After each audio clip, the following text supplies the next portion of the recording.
Carl. Carl, where'd you grow up? Where are you from originally? I'm from Evansville, Kentucky.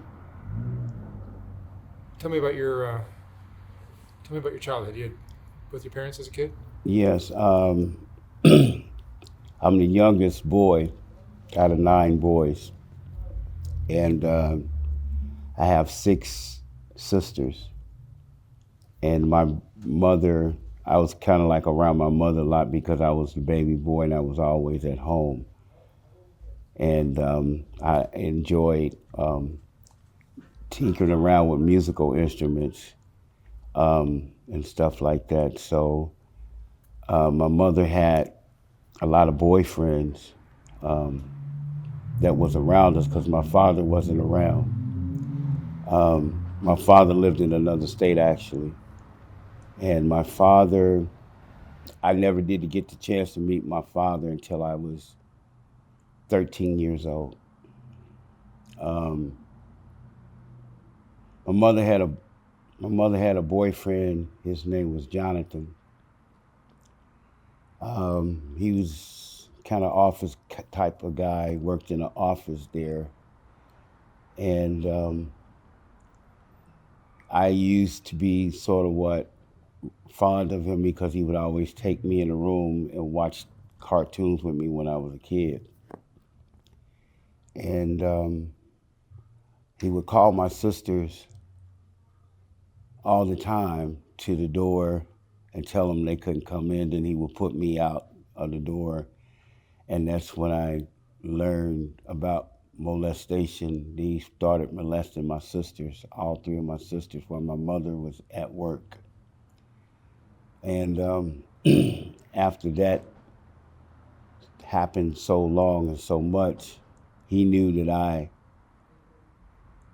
would tell my mother, but I was scared to tell my mother that he was doing that. So I was the next object. He would always take me in a room and uh, molest, just fondle me, and I would always be scared of him, and I would try to climb out the window and run away, and they would always find me, and he'll wait a week or two, and then try to fondle me, and he'd fondle me again, and it just my childhood was a little bit complex because it seems like I went to camp. My camp director, he was trying to do the same thing with some of the guys in there, and I caught him touching me early in the morning. Said he was checking on me to see I was sleeping, and I found his hands inside my underwear. Um, I didn't like going to camp anymore because I thought that if you go to camp, that was the thing about camp. You have to get molested, and I didn't want to go to camp anymore. Um, I tried. My mother tried having me to stay with her best friend's son, which he was an older person, which I admired because he ran track, and I always wanted to run track. And he would always have me on his back and in the room, let me sleep in the bed with him. And the next thing that I know, I woke up and he was on top of me, and I felt something wet in between my legs, and I thought I had pooped on myself. And I got scared of him, and I never would go back over there. My mother was asking me why I don't go back over there to eat lunch or dinner or go out, hang out, or go to a movie, and I never told her. I just started thinking that anytime that I did something, I was going to be molested, no matter what it was. Then my mother made me go to Texas to meet my father at 13.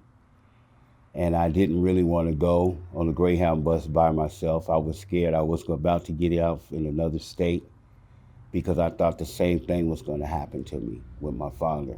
Um, I just didn't know how to deal with this.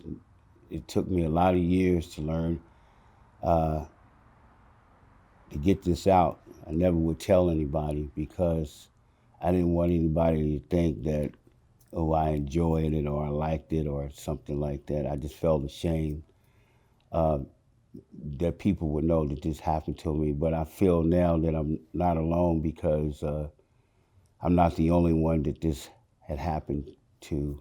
And I remember my mother's boyfriend used to make me stand in the closet naked until I decided to let him fondle me. And sometimes I would sit in there for 6, 7 hours. I wouldn't come out the closet because I knew my mother would be home, and sometimes she would work overtime, and I would be in there, man, until about 11, 12 o'clock at night. And it was hard for me to deal with a whole lot of stuff because I didn't want to come home because I thought that was the only life that was going to be for me, was getting molested by someone, or I couldn't talk to anybody. I felt out of place. If I went to my friend's house and their father was at home with us and we were watching TV, I was always thinking that his father was going to molest me, and I always sat close to the corner in the door uh, just to run out of there.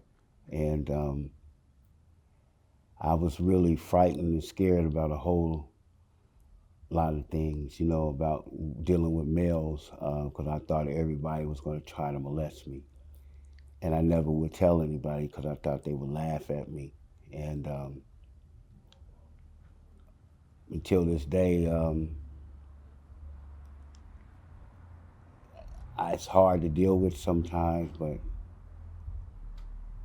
I tried to do a lot of other things to get me through it. I got myself through college. I went to Texas Southern University, and I didn't finish college, but I I tried to go to a lot of other schools just to get away from it, and it's taken me a long time to talk about it because it's something that I've always hid because I just feel that it's so unspeakable for a person to do a young child like that, and I just I just didn't know what to do. So now I try get counseling to talk about it, and it's taken somewhat uh, weight, lifted a lot of weight off of me somewhat, but I'm still kind of like curious and shaky, even though I'm a lot older now, and I'm real focused on what people do and what people say um, around children. I'm very protective. I have a daughter. I'm very overprotective about my daughter because I just don't want the same thing that happened to me happen to her, and I don't want any other kid to have to go through that. So I try to be a person that can slowly talk about this with them and try to turn a negative into a positive. And if this can help anyone, just find someone that you can trust and that you can talk to and is willing to hear your story. It gets a lot better in the end. Takes a lot of weight off of you. And those are the things that I've been through. Um, it's scary when you go through this through life and you think you might get molested in the gym. You think everything that you do, you're going to get molested. And that's how I lived my life for quite a few years. Even as an adult, I had jobs. I would think that the boss would try to get me and molest me. I was always thinking something was funny. Anytime I went out with somebody, uh, they were going to try to molest me. So I kind of like isolated myself and ran away a lot from a whole lot of stuff. I walked away from one job when the guy put his hands around me to just, to pat me, like, hey, man. And I never came back to work the next day. Um, I, I just never came back to work. And I'm just kind of like a little bit unbalanced still, but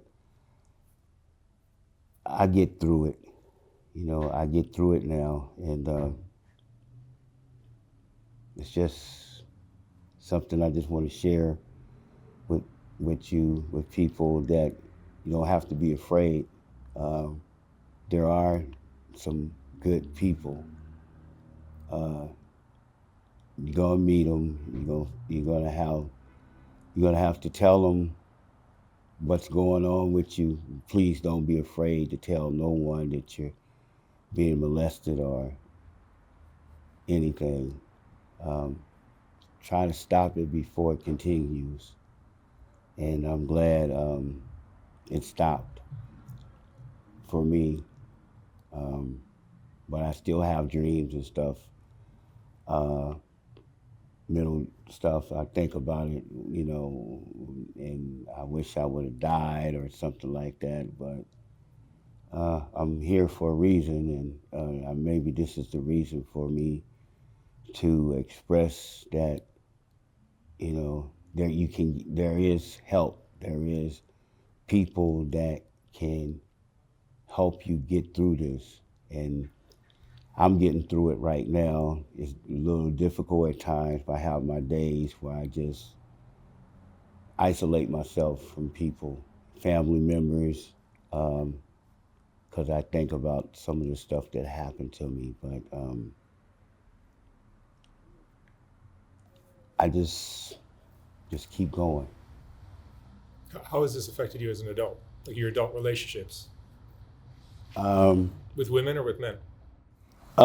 with women, because I don't like meeting their kids, because I don't want them to think that the same thing happened to me is going to happen to their kids. Is there a temptation on your part that something might happen? No, there's no temptations, just the stigma of me being honest and saying that this is what happened to me as a child. And they may want you to meet their sons or their daughters, and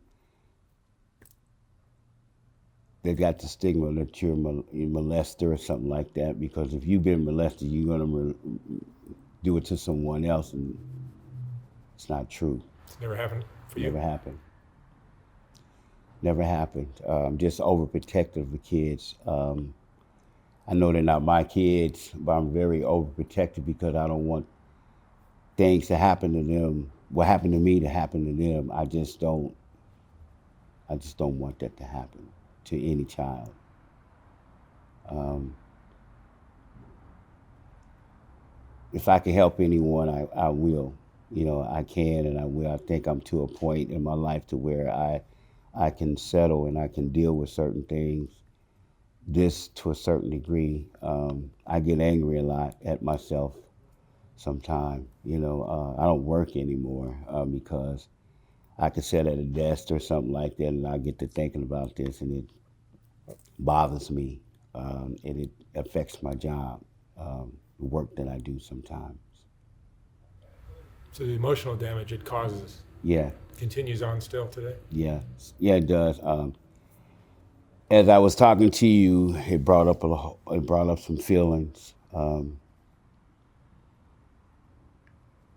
I just like raised the dead, and it just brought up some feelings that I was unbearable. But I know there's a power greater than myself that helps me get through this, and that's what pulled me back and lets me know that everything's gonna be all right for me, even today as being an adult. It's gonna be all right. And I think the more that I talk about this, my mother used to say before she died, when you're going through something, the hardest part is over. And I guess me speaking on this, the hardest part is over. And I guess I get through this. I get through this pretty good. Yeah. And my mother, rest in peace, and my father, both of them deceased. And most of the people, and even my mother's boyfriend, Mr. Jonathan, is rest in peace. And most of everybody that tried it with me are all gone now. And it's just a heck of a thing to deal with. You know, when they're not around for you to tell them how you felt, it's disturbing to me because there's a whole lot of stuff I wanted to say to them before that happened. But What would you say to the people that molested you, if you could? why did you molest me? What gave you the right to touch my person? You know, what gave you the right to harm me? You know, what gave you that right? What did I do as a child to make that happen? Do I forgive them? It was hard as hell, man, but yeah, I do. I forgive them. Nobody's perfect. People make mistakes. But I try to stay focused and make sure it doesn't happen again. So that's what happened to me. And What's the most important lesson you've learned from all of this? go tell someone. Go tell someone. Because if you don't, it's gonna follow you and haunt you for all your days, like it did me. For a lot of years, I never said anything to people about this. You know, it doesn't make you a gay person or anything like that. You know, if you said something like that, people think that you're gay now because it happened to you. No, I was a helpless little boy, and I didn't have anybody. Yeah. All right. Well, thank you so much for sharing your story. Thank you for having me. Wish you the best of luck out there. Thank you. You're doing a great job. Thank you.